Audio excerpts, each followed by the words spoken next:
Sir हम लोग बहुत लंबे समय से इनकम टैक्स देते चले आ रहे हैं और उसमें अलग अलग बहुत सारे लोगों के अलग अलग पैरामीटर हैं।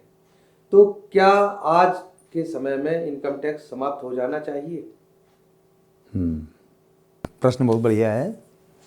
बहुत से लोग जैसे जब ये 2014 में लोकसभा का चुनाव हो रहा था, उससे पहले बाबा रामदेव ने भी एक सुझाव दिया था कि अगर ये सरकार आ गई तो हमारा सुझाव ये है कि अगर इस तरीके से कुछ कर लिया जाए। उन्होंने कुछ एक अपना पूरा फ्रेमवर्क दिया था कि अगर कर लिया जाए तो इनकम टैक्स समाप्त किया जा सकता है। तो चर्चा ये ठीक है, वैसे मोटे तौर पर चर्चा में कोई बुराई नहीं है, लेकिन हम जब जाते हैं पूरी भारतवर्ष की कर प्रणाली की तरफ, अगर जब उसका विचार करते हैं कि भारतवर्ष की कर प्रणाली कैसी थी, कैसी होनी चाहिए, इन सब चीज़ों के बारे में जाते हैं, तो जो चाणक्य ने जब चर्चा की थी इसकी कि कर प्रणाली कैसी होनी चाहिए, तब उन्होंने कहा था कि भाई कर प्रणाली ऐसी हो कि राजा जो है कर वसूले और जनता को ये पता न लगे कि उससे कर वसूला गया है, और इस तरीके से वसूले जैसे जो वो होता है भंवरा, जो होता है भंवरा नहीं, मधुमक्खी जो होती है शहद जो है फूलों से ले लेती है और शहद बना लेती है, मतलब इस तरीके का उन्होंने एक उदाहरण दिया था।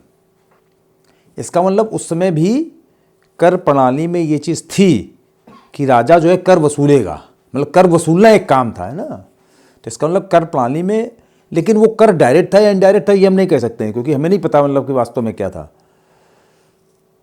लेकिन जो डायरेक्ट टैक्स और इनडायरेक्ट टैक्स दोनों के कारण और दोनों के इम्प्लीकेशन बिल्कुल डिफरेंट होते हैं, मतलब अलग अलग होते हैं।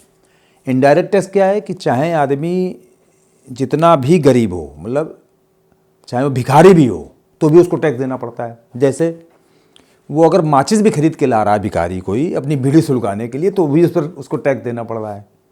ये तो इनडायरेक्ट टैक्स हो गया, क्योंकि उस पर जीएसटी लगी हुई है। आज की तारीख में जीएसटी, पहले वैट, उसके पहले सेल टैक्स, वो उसको देने ही है। तो भिखारी जैसा, मतलब जो आदमी खुद भिक्षावृत्ति से पालन करना अपने जीविकोपार्जन का, उसको भी टैक्स देना पड़ रहा है। और आयकर क्या है? आयकर ये है कि जिसकी एक पर्टिकुलर सीमा के ऊपर आय है वो उस पर टैक्स देता है। मतलब फिर भिखारियों पर टैक्स नहीं लग रहा है फिर वो, क्योंकि भिखारी की आय नहीं है, और ना भिखारी की आय उस तरह की मानी जाती कि उस पर वो टैक्स दे। तो इसका मतलब ये हुआ कि आयकर का जो कॉन्सेप्ट है वो ये है कि लोगों की जितनी ज़्यादा आय होगी उसको उतना ज़्यादा टैक्स देना पड़ेगा। और ये सोशलिज्म का एक बहुत बढ़िया टूल है, मतलब सोशलिज्म व्यवस्था का एक टूल है कि समाजवाद का एक टूल है कि समाज में लोग जो हैं बराबरी में कैसे रहें, इसके लिए एक टूल के रूप में इसका आयकर का इस्तेमाल किया जाता है कि जो ज़्यादा आय वाले हैं उनको ज़्यादा आयकर देना है, जो कम आय वाले हैं उनको कम कर देना है, और एक सीमा से नीचे वाले आय वालों को बिल्कुल कर नहीं देना है। लेकिन अगर मान लो डायरेक्ट टैक्स खत्म कर दिया गया, आयकर जिसे मान लो है वो खत्म कर दिया गया, तो उससे जो सरकार को आय हो रही उसका रिप्लेसमेंट क्या है? तो इसका मतलब है कहीं ना कहीं वो अप्रत्यक्ष कर बढ़ाना पड़ेगा हमको। उसका तरीका ये हो सकता है कि भाई जो है हम ऐसी चीज़ों में थोड़ा ज़्यादा टैक्स बढ़ा दें जो विलासितापूर्ण चीज़ें हैं, और जो आवश्यक चीज़ें हैं उनमें कम टैक्स रखें, तो उससे उसकी भरपाई की जा सकती है। मतलब दोनों के पक्ष और विपक्ष में जो सोचने वाले हैं वो इस तरीके से हैं। लेकिन लोगों का मानना ये भी है कि अगर आयकर हटा दिया गया तो एक पूरी व्यवस्था जो है उसकी वो चरमरा जाएगी। लोगों को आप सेग्रीगेट कैसे करेंगे? सेग्रीगेट कैसे करेंगे कि ये कम आय वाला है, ये ज़्यादा आय वाला है? ये कहाँ से आप पता करेंगे? क्या तरीका हो सकता है इसका पता करने का, है ना। और सरकार चूंकि इसको एक टूल के रूप में इस्तेमाल करती है, बाकी चीज़ों को तो वो इस्तेमाल कर रही है टैक्स कलेक्शन के लिए, इसको टूल के रूप में इस्तेमाल कर रही है सोशलिज्म के, तो फिर टूल वो इस्तेमाल कैसे करेगी? उसके पास मैकेनिज्म नहीं रह जाएगा कोई। तो कोई ना कोई मैकेनिज्म तो रहना चाहिए। हाँ, ये जरूर है कि आयकर को थोड़ा सरल किया जा सकता है, और सरल करने का माध्यम ये हो सकता है कि केवल स्लैब बना के कर दिया गया कि इतने स्लैब तक इतना टैक्स, इतने स्लैब तक इतना टैक्स, इतने स्लैब तक इतना टैक्स। अभी भी वैसे ही है, लेकिन थोड़ा सा टिपिकल क्या कर देते हैं, जो अंदरूनी प्रोविजन होते हैं उनको बहुत टिपिकल कर देते हैं ये लोग।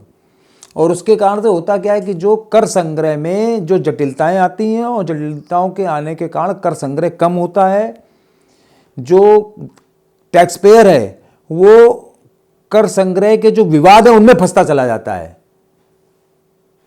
और एक चीज और जो सबसे बड़ी होती है कि चूंकि आयकर होता है तो आयकर से एक और व्यवस्था पैदा होती है, वो होती है काला धन और सफेद धन वाली व्यवस्था, कि जिस पर टैक्स पे किया गया वो सफेद धन और जिस पर टैक्स नहीं पे किया वो काला धन। मतलब काला धन और सफेद धन वाली जो व्यवस्था है केवल और केवल आयकर के कारण से है, अदरवाइज कोई ऐसा सिस्टम नहीं है जो कि ये बता सके कि ये जो धन रखा है, ये जो हमारी जेब में रुपए रखे हैं, ये काले धन के हैं कि सफेद धन के हैं। तो आयकर इस चीज के लिए भी जरूरी है कि ये सेग्रीगेट कैसे हो।